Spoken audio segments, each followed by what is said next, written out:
Next question number 96 question చూడండి.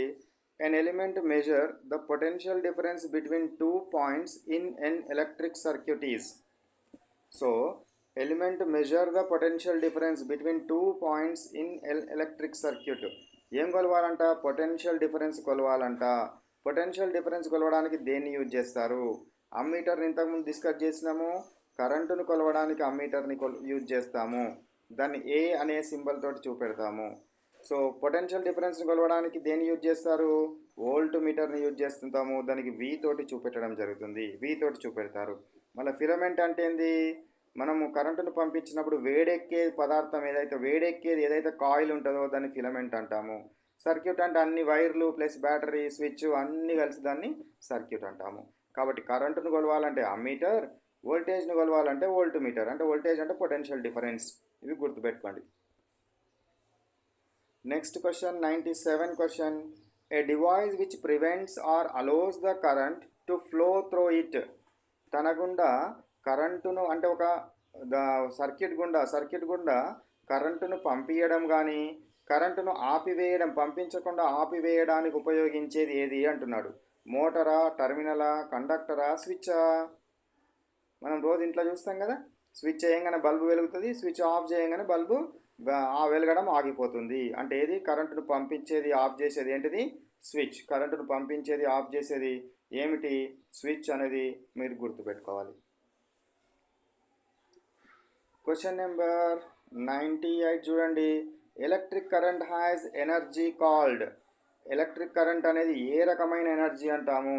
Electric కరెంట్ని ఏ రకమైన ఎనర్జీ అని అనడం జరుగుతుంది? వోల్ట్ మీటర్ అంటామా? ఫిలమెంట్ అంటామా?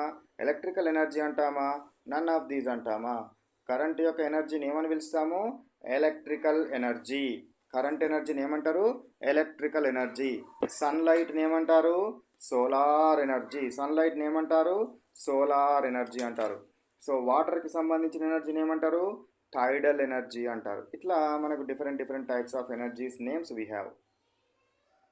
నెక్స్ట్ది, the metal which is poor conductor of electricity. Metals అంటేనే కరెంటును తన గుండా ప్రవహింపనిచ్చేటివి.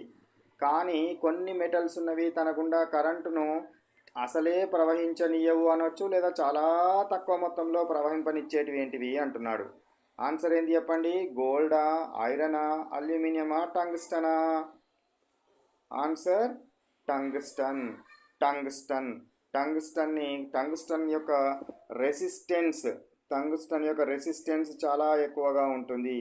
రెసిస్టెన్స్ అంటే ఏంది? తన గుండా కరెంటును పోనీయకుండా అడ్డుకునే రాశిని కరెంటు ప్రవహింపనీయకుండా అడ్డుకునే రాశిని ఏమంటారు? రెసిస్టెన్స్. టంగ్స్టన్ యొక్క రెసిస్టెన్స్ చాలా ఎక్కువగా ఉంటుంది కాబట్టి కరెంటును పోనీయదు. కాబట్టి టంగ్స్టన్ గుండా తక్కువ కరెంటు ప్రవహించడం, చాలా నెగ్లిజిబుల్ కరెంటు ప్రవహించడం జరుగుతుందనే విషయాన్ని మనము గుర్తుంచుకోవాలి. Next question number 100. See here, the amount of heat produced in a wire depends on its material. So మనకు ఏదైతే వైర్ ఉంటుందో ఈ వైర్ గుండా కరెంటు ప్రవహించినప్పుడు ఏమవుతుంది? వైర్ వేడెక్కడం జరుగుతుంది. అది దేని మీద డిపెండ్ అవుతుంది? లెంత్ ఆఫ్ ద వైర్ మీద డిపెండ్ అవుతుందా? థిక్నెస్ మీద డిపెండ్ అవుతుందా? లెంత్ అండ్ థిక్నెస్ మీద డిపెండ్ అవుతుందా? నన్ ఆఫ్ ద ఎబోనా? దేని మీద డిపెండ్ అవ్వడం జరుగుతుంది? ఆన్సర్ లెంత్ మీద డిపెండ్ అవ్వడం జరుగుతుంది. పొడవు మీద. ఇది ఎక్కువ పొడవు ఉంటే ఎక్కువ వేడెక్కడం జరుగుతుంది. అదేవిధంగా థిక్నెస్ని కనుక తీసుకున్నట్టయితే ఈ రెండు థిక్నెస్లలో ఇది తొందరగా వేడెక్కుతుందా? తక్కువ థిక్నెస్ ఉంటే తొందరగా వేడెక్కుతుంది. ఎక్కువ దూరం ఉన్నది, తక్కువ థిక్నెస్ ఉన్నది వేడెక్కడం జరుగుతుందనే విషయాన్ని మనము గుర్తుంచుకోవాలి.